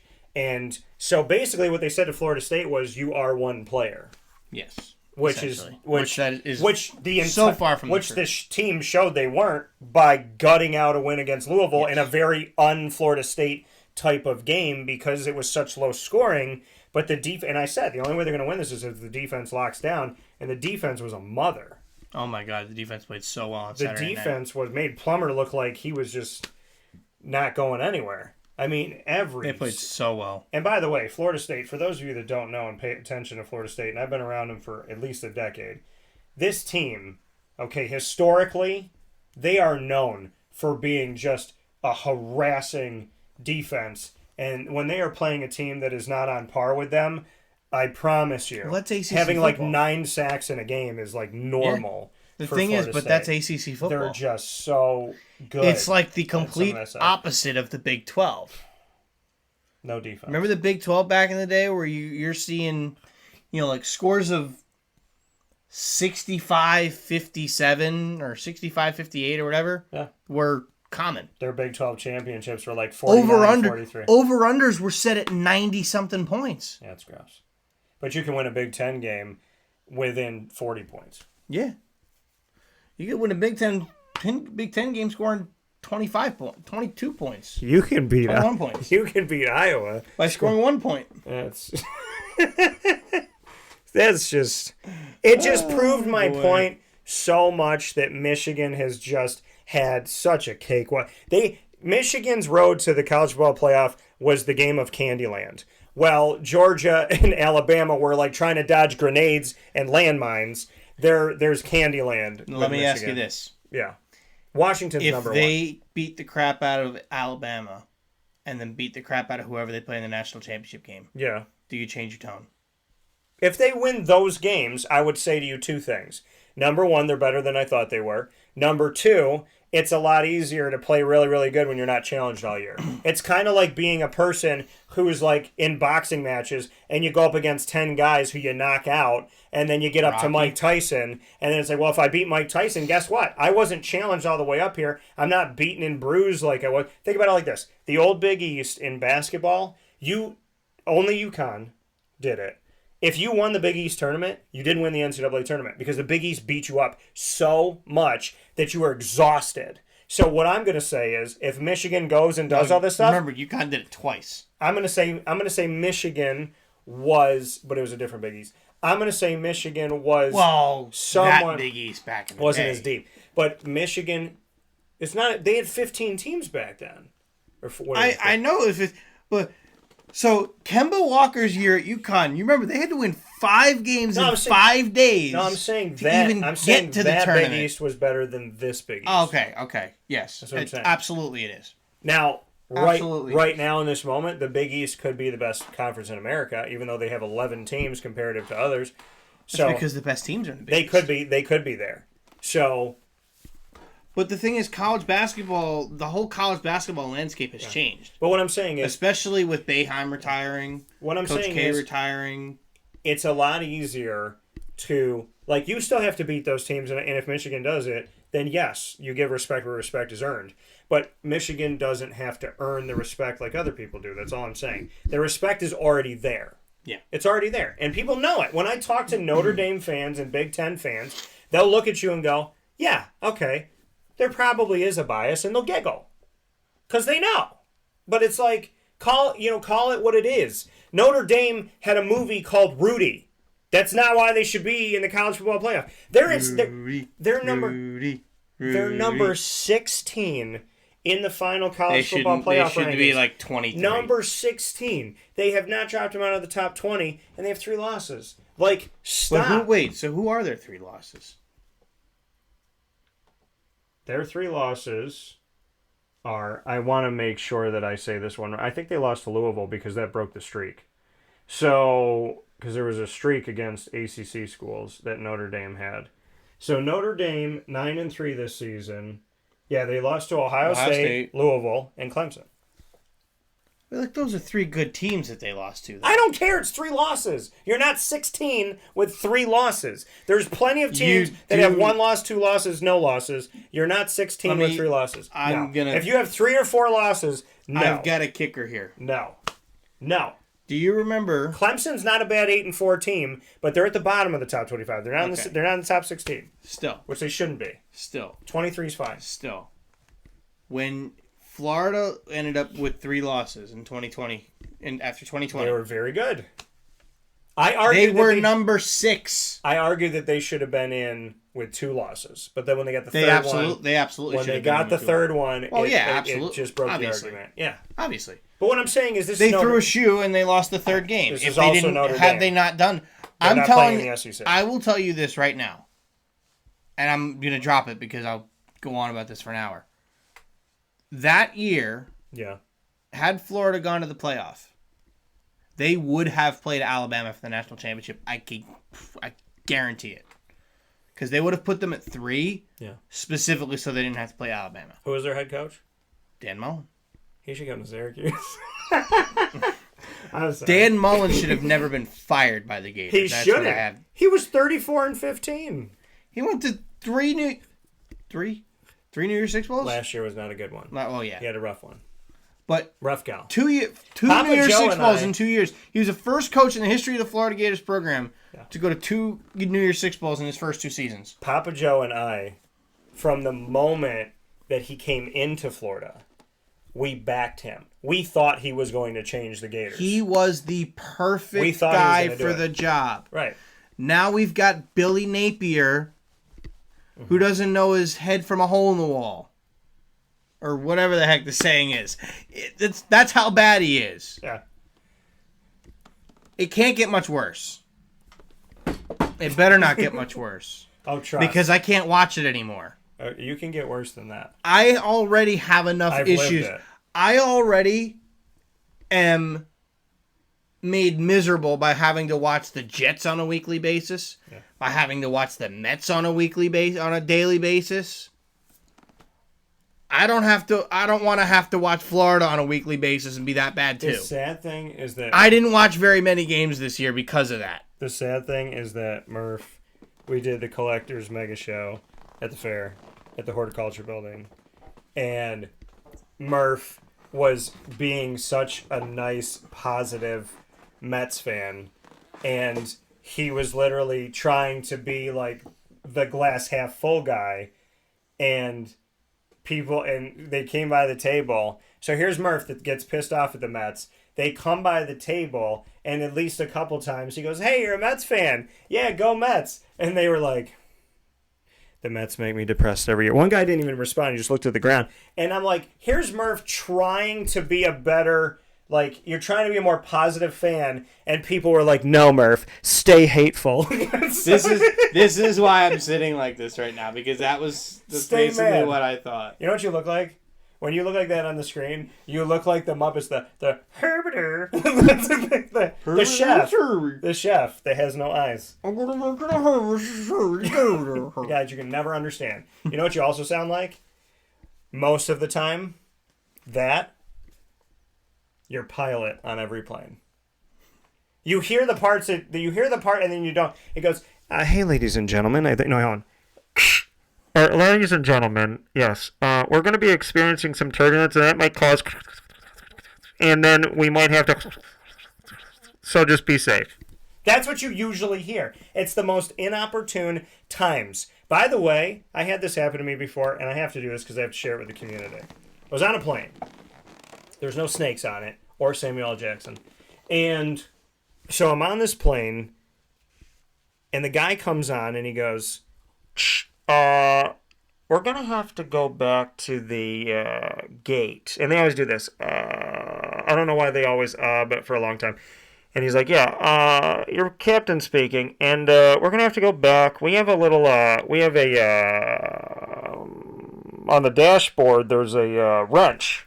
And it says we have a mechanical, so we have to go back, check it out. Could be one of like 200 things, so we're just going to go back and look at it. So they go back, they check it. He pops on. This is where you do not need to say all of the information. I'm not saying lie, but you don't need to say all of the information. He goes, yeah, guys, how do I say this? I'm really happy that we came back to the gate here because, funniest thing, we were here for the mechanical, and I'm looking here at the dashboard, and you know what? I didn't know that we didn't have enough gas to get to the destination. So if we had not come back here for the mechanical, we could have run out of gas. And then I was like, that's not something to tell the people on the plane, that you would be midair and run out of gas. And by the way, if you make planes electrical, they don't have to run out of gas. They just have to be hit by lightning. And that's it. They need 1.21 gigawatts of electricity. That's right. Back to the future. And we'll be back after this fast break to talk about the Bulls and Syracuse in a very unique scenario in my personal life of how this bowl connects a lot of things that are going on. We'll talk about it right after this, where sports meets life.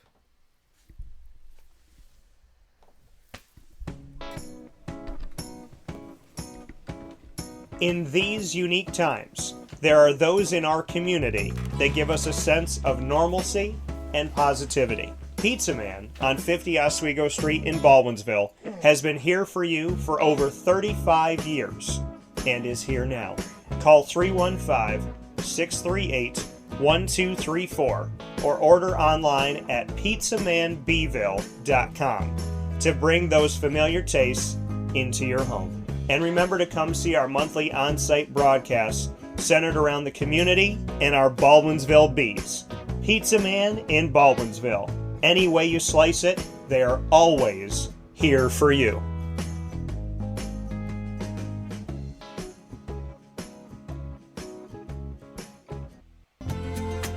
Looking for your next ride?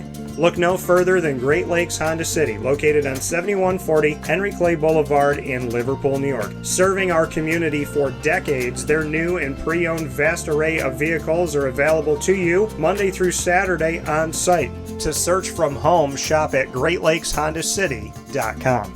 Call 315-365-5576 to set up an appointment. That's 315-365-5576 for Great Lakes Honda City, 7140 Henry Clay Boulevard in Liverpool, New York. Great cars, great people, Great Lakes.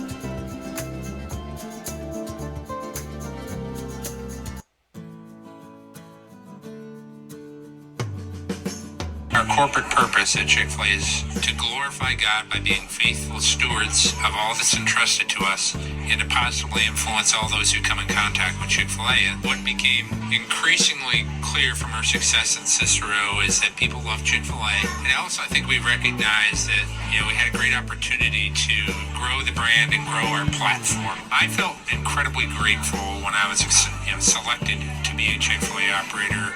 I think what it's meant for me, what I've come to realize on a very deep level is that this is a calling for me. It's not a career, it's not a job. The Lord called me to be a Chick-fil-A operator and to use these restaurants to glorify Him and to positively influence other people.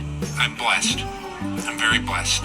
Head to Chick-fil-A Clay on 3974 State Route 31 in Liverpool, New York.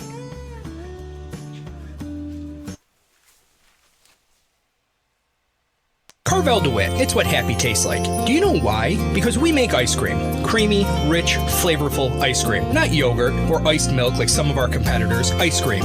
Fresh, by hand, daily. For the calorie conscious, we have something new for you. Our new Carvelite. Same great flavor, creaminess, and texture of our regular ice cream with only 35 calories an ounce. So whether you want an ice cream cake, flying saucer, dasher, carvalanche, hard or soft ice cream, we will satisfy your craving with our fresh, handmade regular or new Carvelite ice cream. Carvel DeWitt. It's what happy tastes like.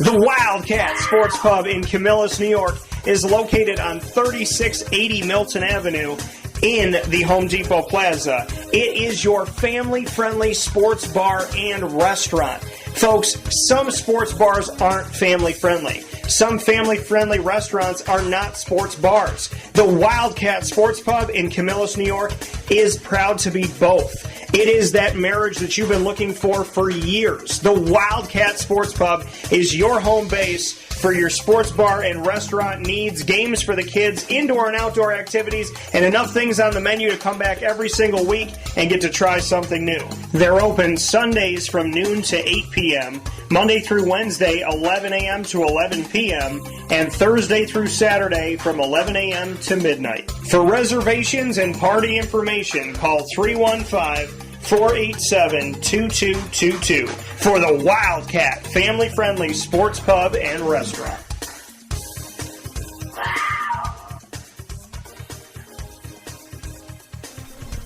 GG Cards and Breaks. Like, comment, subscribe. GG Cards and Breaks, the place for you to go to every single day of the week. 639 Delmar Place in Syracuse, New York, right off of Teal Avenue.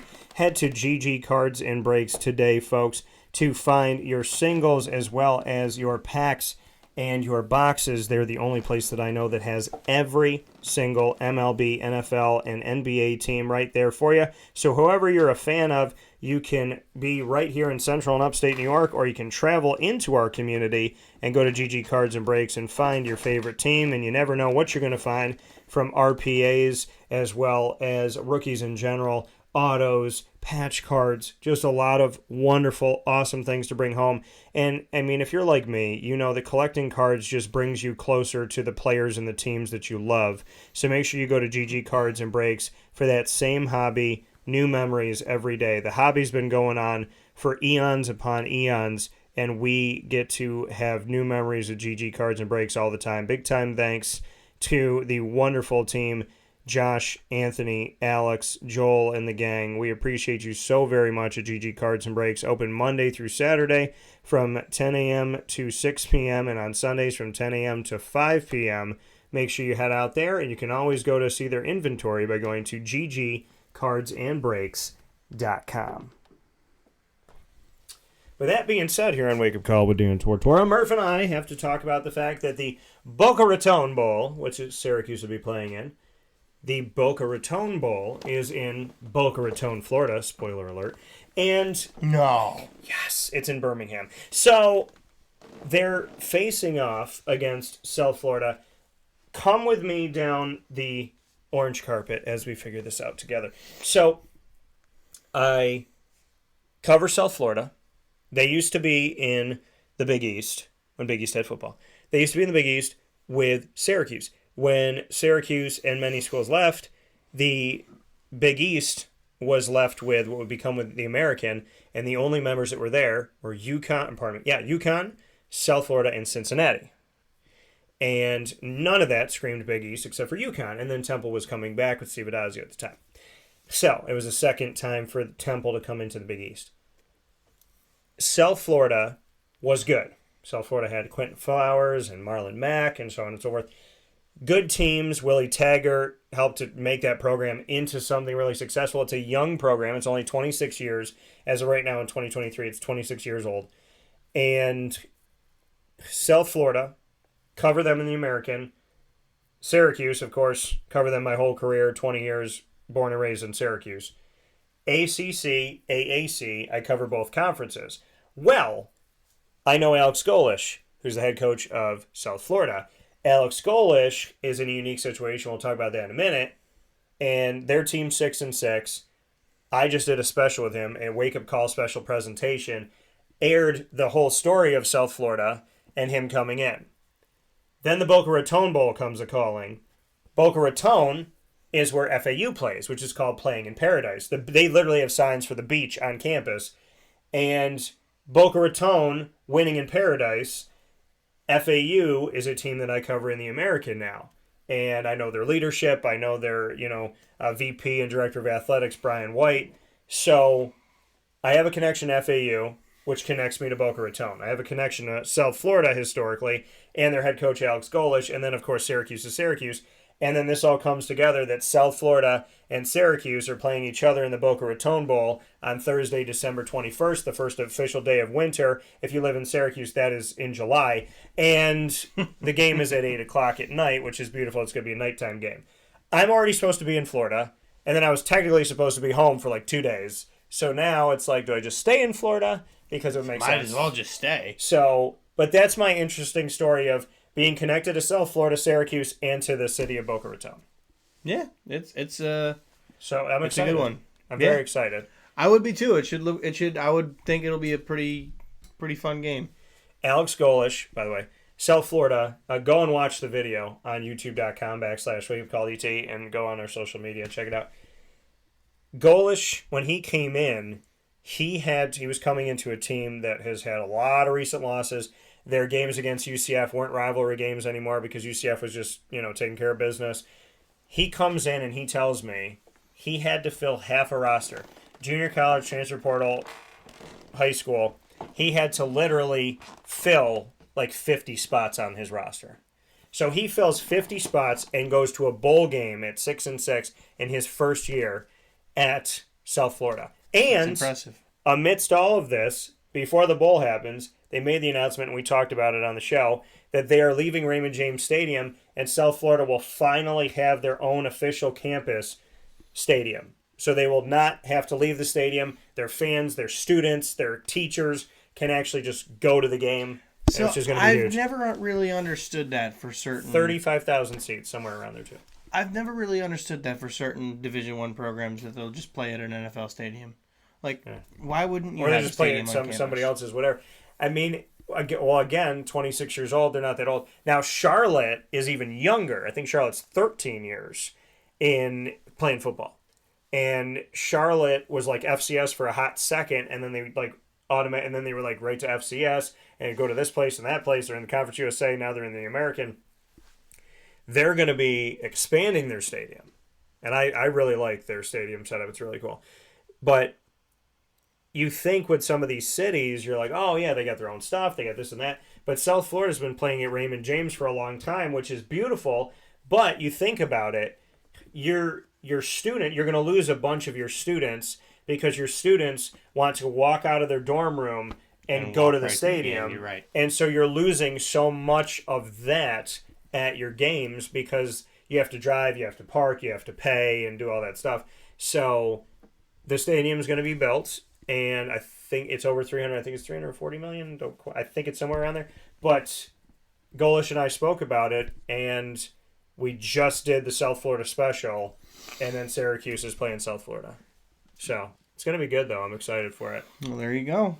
It'll be a fun one to watch. It's obviously one of the earlier bowl games, but it'll be fun to watch. Yeah, That's and for sure. Syracuse heading back down to the great state of Florida. Normally, I would think in the past, but there's so many bowl games now, and then there's different tie-ins for your conferences. But when you look at these bowl games, I would think you have to get 7 wins at least, if not 8.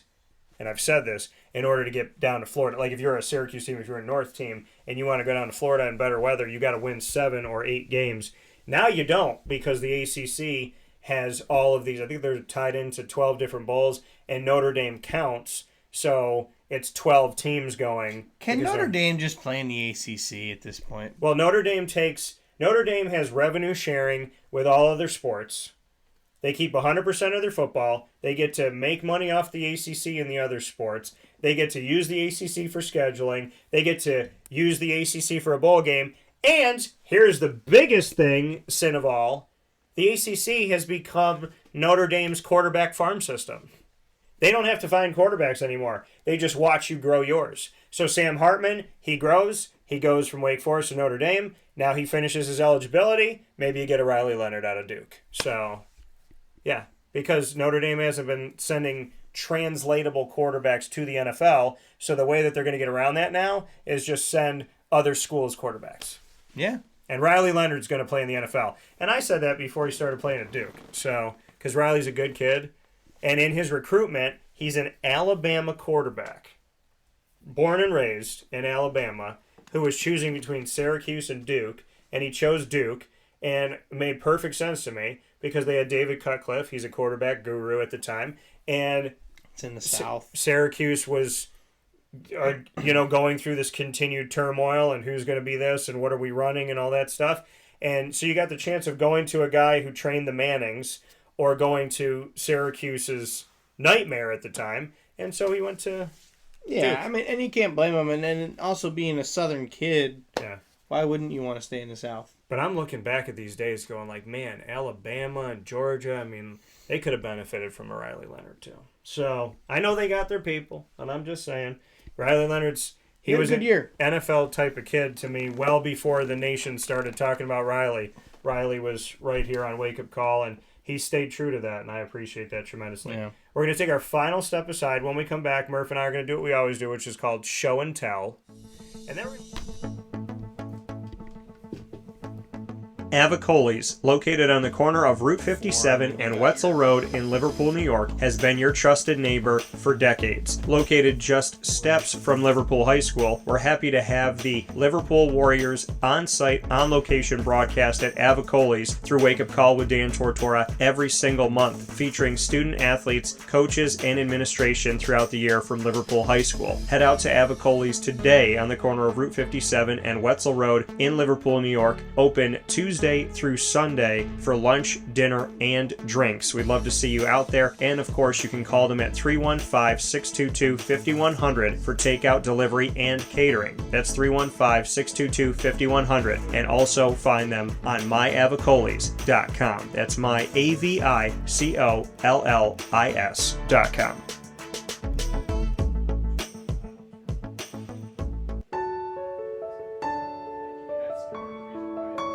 Having peace of mind when you're out of town that your furry-loving friend is safe and sound means taking them to Canine Campground, because we all know that when it comes to the love of our pets, it goes well beyond the call of duty to make sure they're safe and sound. Right, Lily? So take a ride to 242 Johnson Street in East Syracuse, New York, and see Canine Campground and where your dog will be staying in the classic cabin, the executive cabin, the grand cabin, or of course the luxury cabin, because if you know Lily, you know she loves luxury. Now you don't have to wait to the last minute to find a family member or a friend that'll take your dog for a few days. Call Canine Campground at 315-299-4013. That's 315-299-4013. Their drop-off and pickup times are Monday through Sunday. Check K9campground.com for more information. That's the letter K, the number 9, and campground spelled with a K.com. K9campground.com. When you're going out of town, bring your dog to Canine Campground.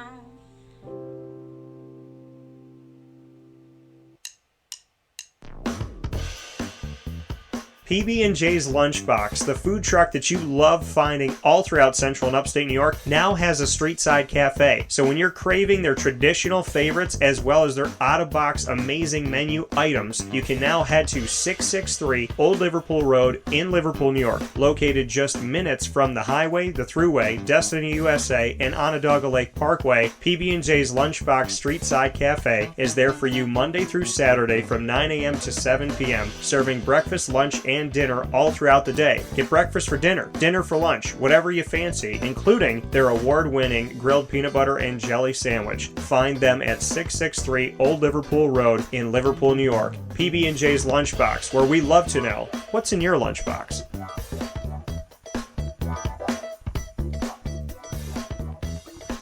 If I had to describe it, I would like to say welcoming and kind of homey. Like, I feel home when I'm here. Here's a special message from North Star Nutrition in North Syracuse and Nutrition Wave in Cicero on their very unique shakes and teas. I always ask them, are you looking for a shake or a tea? Like, are you hungry or do you need a little bit of a pick-me-up? And then from there, I normally gear it towards whichever they prefer. So I say we offer full meal replacement shakes. They're 24 grams of protein, 21 vitamins and minerals. So the vitamins and minerals in that shake make it a full meal. And you'll stay full for about 4 or 5 hours. And if they want a tea, then I'll tell them that there's either 115 to 200 milligrams of caffeine. I would compare it to maybe 2 cups of coffee, and I explain all the benefits that are in the tea. Like they have B vitamins to sustain your energy all day long. They have a tea for mental clarity and focus. They have a thermogenic tea to help boost your metabolism, burn calories. Aloe is great for nutrient absorption and digestion. And I say there's other flavors in it for the pretty colors and flavors. I always ask them, like, what's your favorite lollipop flavor? And then I'll go from there, and I'm like, well, believe it or not, there's less than a gram of sugar, and it's good for you. The shakes, I say it's like your favorite candy bar or your favorite ice cream, because you've had them. It genuinely does not taste like a regular protein shake. This was the first yes that I've ever given, because I've always been like too shy or too scared to like talk to people or anything, and this just kind of really opened me up. I've stayed here so long because I just love seeing everybody's faces, having them like sit down at the bar and just telling us little tidbits about their life. You really have no idea what's going on in other people's life, and I feel like this job specifically really puts it into perspective and just kind of helps you enjoy other people's presence. As like a young adult and as a person, I have learned so much working here. Like to me, it's way more than just shakes and teas. For healthy drinks that taste amazing in a welcoming atmosphere, head to North Star Nutrition on 628 South Main Street in North Syracuse and Nutrition Wave on 6197 State Route 31 in Cicero. Open 7 days a week at each location.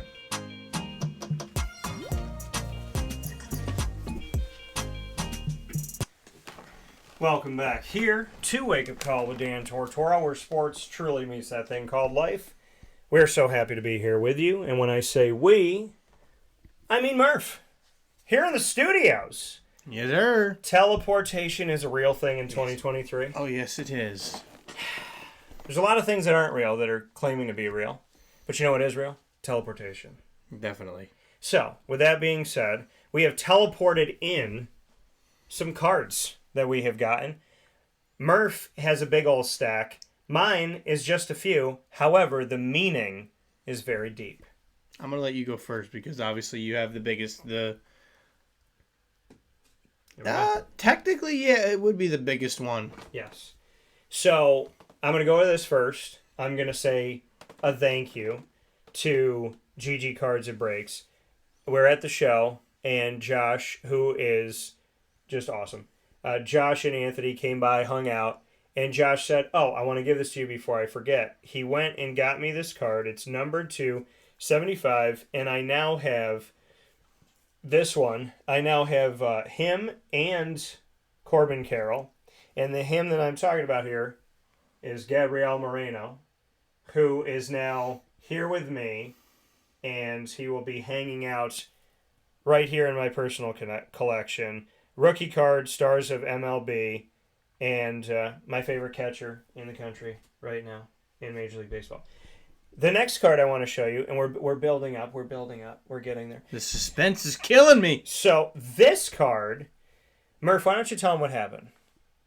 All right, so for I the record, forgot about the other one already, so don't worry. Okay, I forgot what it looked like. So this card was actually mine. Yes. We made a trade for it on Saturday, shortly after I got here. Yes. I bought into a Whatnot break. I bought the Mets in a Topps Chrome update. And the second box, I believe it was this auto that Dan's holding against his cheek there, because apparently he loves it. Okay. It's Brett Beatty. That's an Aqua. Look at it. Aqua Ray Wave, Feel number it. to 199. Look at it. Auto. Cool card. So, yes, a numbered card, little gold. And I like when, sometimes they number it in gold, sometimes they do it in silver. I love when they number it in gold. It just looks more pretty. It looks good. 199. I am a Diamondback fan, but I have a soft spot for the Mets. Pete Alonso is off camera here. My little bobblehead here. So, Brett Beatty. My story with Brett Beatty is pretty cool. So, I go to a Syracuse Mets game, and I said, oh, Brett Beatty's playing. And I put a post out on social media. Immediately, one of my friends, Debbie Edmondson, she sends me a message. Bo Edmondson, by the way, her son, quarterback, going to be playing college football. Love you, Bo. Awesome stuff. Big time fan of Bo. Wear his hat for Lake Travis in Texas, the high school, and one of my favorite hats actually. So she writes a message to me immediately. I'm at the game, and it's like within 2 minutes. She's like, Dan, Brett Beatty, our family friend, is playing for the Syracuse Mets. If you see him, please tell him that we said hello. Brett Beatty is here for about 15 seconds after she says that to me. He gets called up, and in his first at-bat, he hits a home run. So, I have yet to say a what's up to Brett Beatty, but this is my... And you know that I like my teals and my greens, Jaguars, Arizona Diamondbacks. That was just a coincidence that was the case. But it's a beautiful card. The refractor, it's a wave refractor, I'm going to call it here because it's all wave. Aqua Ray Wave, I think is what they call it. So, Aqua Ray Wave. Rookie say card. That 3 times, 10 times fast. I know, it's crazy. Rookie card. And you know what you want to say 3 times fast? 10 times fast? 20 times fast? Grenade whistle! So looking at... Inside joke of the weekend, everyone. So, this auto of Brett Beatty is near and dear to my heart. And if I was going to get an auto from Beatty, it had to come from Murph. So... Second time's the charm. Yes. By the way. So, just so you guys all know, and Brett, if you're watching, this is a very important card to me, and I hope to see you soon. Hope to get to talk with you. The final one, Murph has to drum roll for me. So... Ready? Yes. And go. This final one is something I've been looking for a long time. Over a year. Actually said something to Josh, and the first thing he said, he's like, "What's up?" Gave me a hug. He slapped my hand, gave me a hug, and he goes, "You've been waiting over a year for this." Very true. So, Murph has been searching. Anthony's been searching. Josh has been searching. So, Gigi Cards and Breaks and Murph, they've all been searching for this player. Because I wanted an RPA. But I wanted a Jaguars one. I wanted it to look good. I wanted to just see the card and immediately just feel good about it. So Murph does a walk at the collector show at the fair. Shout out to CNY Promotions and Lynn. Thank you for having us at multiple shows, including this one. We look forward to the next one with you, Lynn. And we look forward to seeing all of you awesome hobby collectors in central and upstate New York and everybody that travels into town. People coming from Massachusetts that I met today, or this weekend, I should say. So people from Mass, big time thanks to every single one of you. And love the card community. Can't wait to see you all soon. So, Murph goes around. He finds this. He goes, "Dude, this is what the guy's offering. He's going to put the price down to here." I said, "Really?" Because the stuff online was just too high to me than what I wanted to pay for, and I didn't really like it. So I go to look at the card. I see the card, because Murph had sent me a picture. So I see the card up close. He says, "I already changed the price from when you were over there." Mm-hmm. This is before the show even opened. Vendor to vendor. Changes the price, drops the price. Then he drops the price lower than that. As soon as I heard the number, I was like, okay, all right, I'm doing it. I walk back to Murph. I go back to the guy. I get the card. And you know that this was the card that I wanted because I fast walked and tried to keep myself from running back to you to show Murph that this card is now home with me. So let me get it away from the light here so you can fully see it. There you go. Trevor Lawrence, rookie patch auto, Jaguars. There are patch is an understatement. Yeah. So there's a lot going on here. There's a teal patch, there's a black patch, there's a football piece, there's a black helmet piece. It's numbered to 35, number 12 of 35. So it's a rookie patch auto. 12 is a pretty good number. It is. That's the number I wore in college. Not a bad number. It's a good quarterback number. Yes, also 16 is. So Trevor Lawrence, rookie patch auto, in the magnetic case, looking pretty. 2 patches, helmet, football, Lawrence on the Jaguars, plus the card is sideways, which I like these two. And it's a rookie card, like I said. The autograph looks beautiful, and it's from the rookie premiere. This is the best one I've seen. I ran to it. I want to thank the wonderful people, and I had a great conversation with Richard before I ended up getting the card from these wonderful people. So big time thanks. Murph started this, and the guy gave me a great price, and I took it home. We think it was a great price. We could not find comps on it. It's a great price. I'm good with it. So, because I've seen other stuff that is rookie patch that I didn't want to pay for. We found similar comps in that general vicinity, so we felt it was a pretty good price. So, Trev, and I told the guy, I said, I covered Trevor at Clemson. I cover him in Jacksonville. I've interviewed him at both. And so I look forward to, I think it was at both. It might have been, I don't know, did I interview? Well, covered him in Jacksonville, covered him, obviously, at Clemson, continue to cover him. And I told him, this is going into my collection. It is going into my studio. And I kept my word because it is sitting here in my studio. And yes, it will be staying with me. Stay in the studio. It'll be staying with me forever. So, all right. Well, I'm gonna move up a little closer. Yeah, do your thing. I do have some real nice cards that I picked up in the last week or so, but I don't have anything that can top the T-Law. I'm gonna start out. This one was.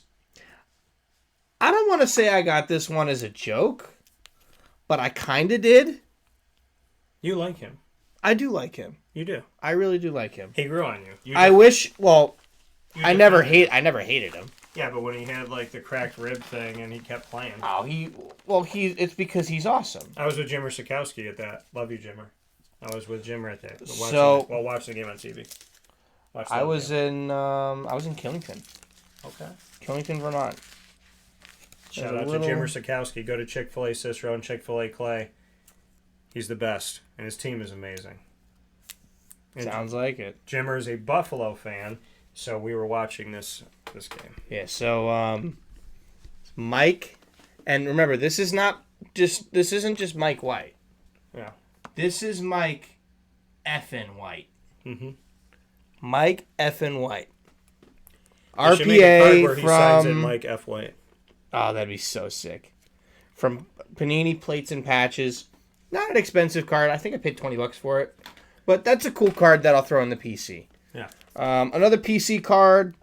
And I actually bought this from a friend of mine who happened to be up here for work.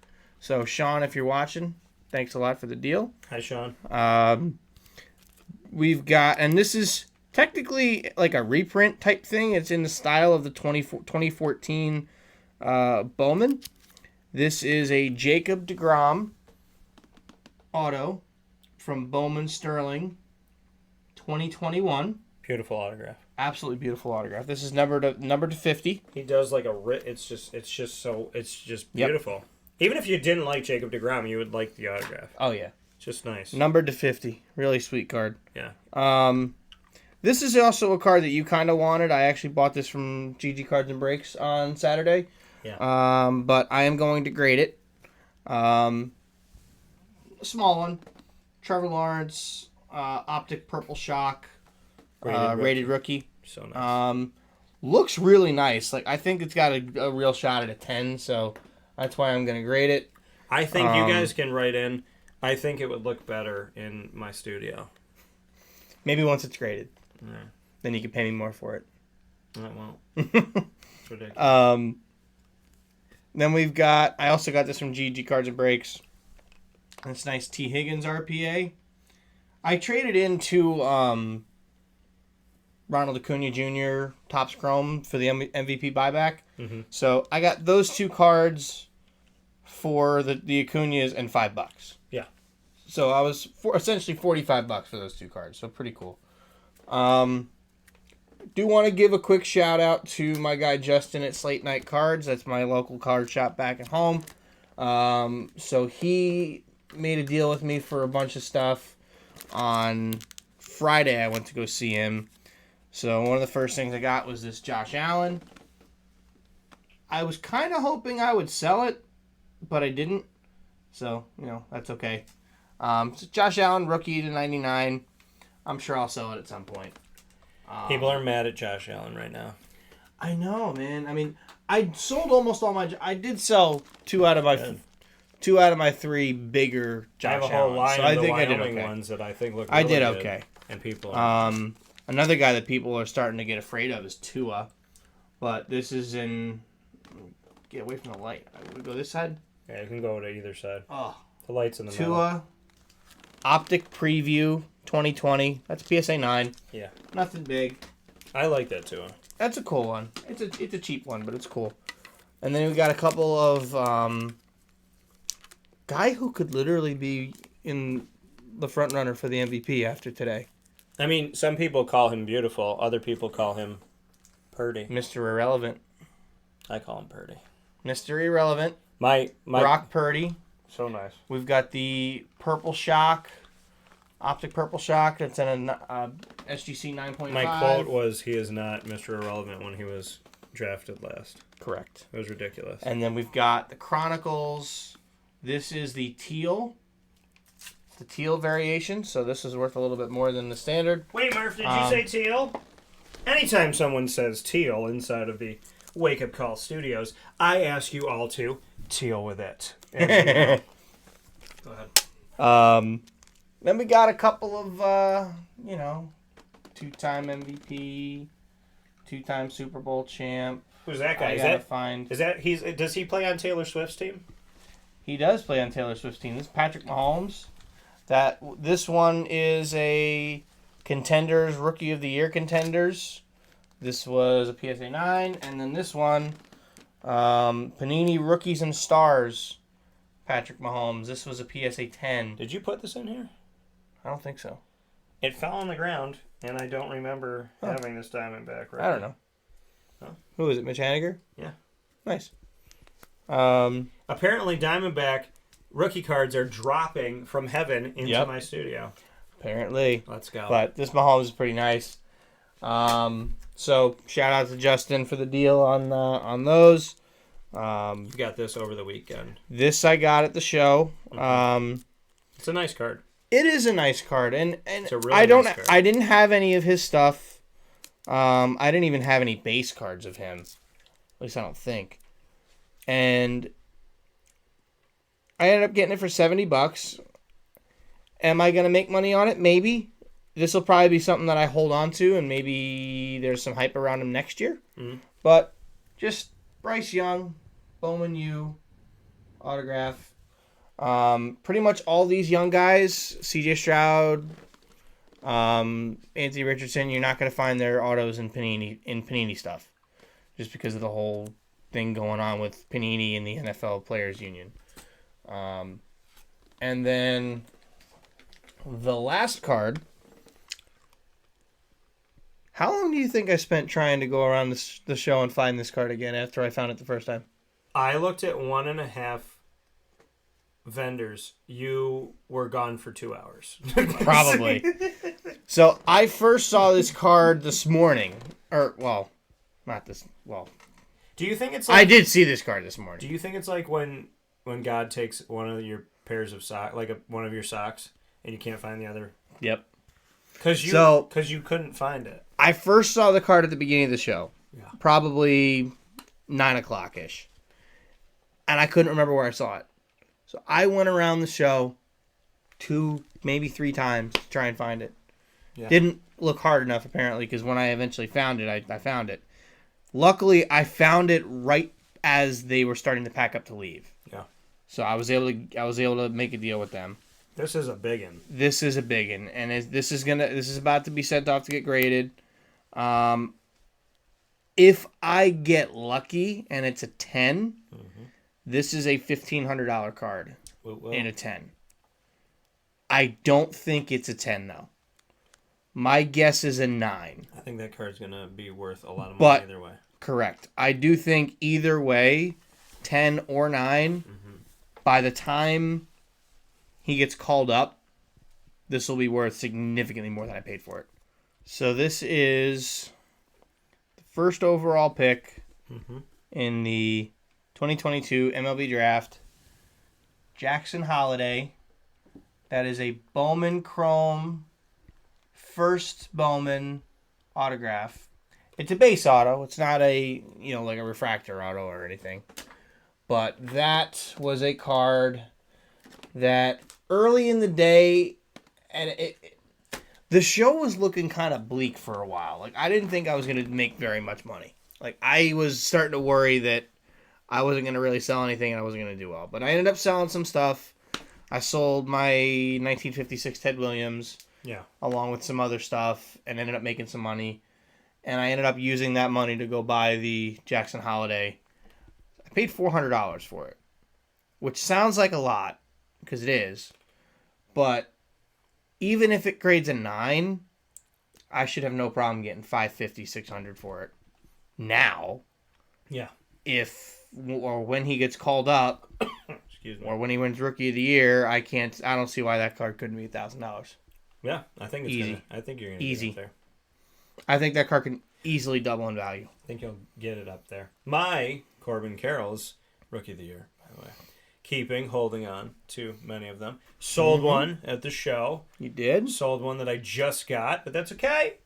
Yeah, plenty. I have Gunner. I have both of them, and now I have Gunner. So, with that being said, I would love to thank you for watching and listening to Wake Up Call with Dan Tortora every Monday through Friday from 9 a.m. to 11 a.m. Eastern Time on youtube.com/wakeupcalldt, facebook.com/wakeupcalldt, and on wakeupcalldt.podbean.com. Very much appreciate you being with us. And once we go live, to jump into the archives, hang out on Amazon Music, Audible, iHeartRadio, iTunes, and Apple Podcasts, Player FM, Podbean, Podvine, Podchaser.com, Spotify, TuneIn, and YouTube. All you have to do is search Wake Up Call with Dan Tortora, or one word, Wake Up Call DT. Many thanks to our incredible partners in Central and Upstate New York, Carvel DeWitt, MON-FRI's Kettle Corn and Popcorn Factory, the Wildcat Sports Pub, GG Cards and Breaks, Chick-fil-A Cicero and Chick-fil-A Clay, PB&J's Lunchbox, Canine Camp Dog Daycare, Avicoli's, North Star Nutrition and Nutrition Wave. As for the mic drop, get the drink, my drink, at both locations, 7 days a week. Mother's Cupboard, get my sandwich, the Cuse McMother, 7 days a week. Go back to Carvel DeWitt, get my DT Dolphin as an ode to the Lemoyne Dolphins and to great flavors, 7 days a week. Pizza Man, Canine Campground Dog Boarding, Great Lakes Honda City, and of course we are proud to be the exclusive multimedia marketing partner of your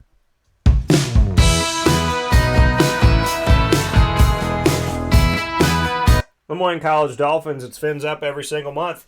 AD and DT coming to you the first and third Wednesday, of each month at 9 a.m. Eastern Time during Dolphin Time.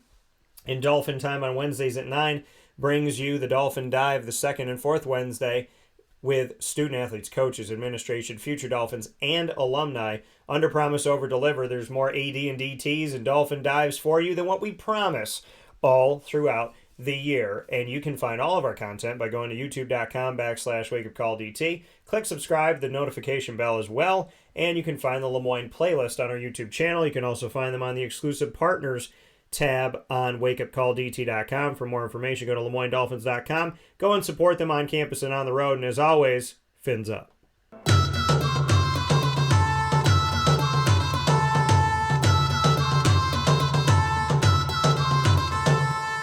Bryan and Stratton College Bobcats of Syracuse, our exclusive multimedia marketing partners with Wake Up Call with Dan Tortora and Dan Tortora Broadcast Media. You can find the Bobcats every month with the Bobcat Buzz, men's and women's soccer, men's and women's basketball, as well as baseball and esports. The baseball team is going into year number 2 in their existence. Men's and women's soccer have won national championships. This Thursday, I will be with the women's soccer team that's won a national championship in 2021 and been in the last 3 national championship games. They will join me on site on location with head coach Alex Grigorita and student athletes at Pizza Man this Thursday, December 7th at 6 p.m. Come and see us on 50 Oswego Street in Baldwinsville, New York.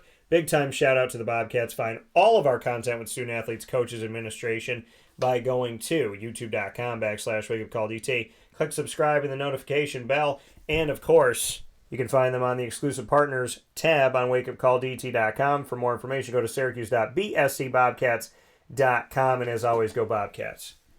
With that being said, I just want to let the college football playoff know you done messed a few things up. And when you mess something up, Murph, when something just seems a little bit too ugly, what do we ask for? The grenade whistle! Have a great day, folks. We'll talk with you soon. God bless. No stress. Do your best.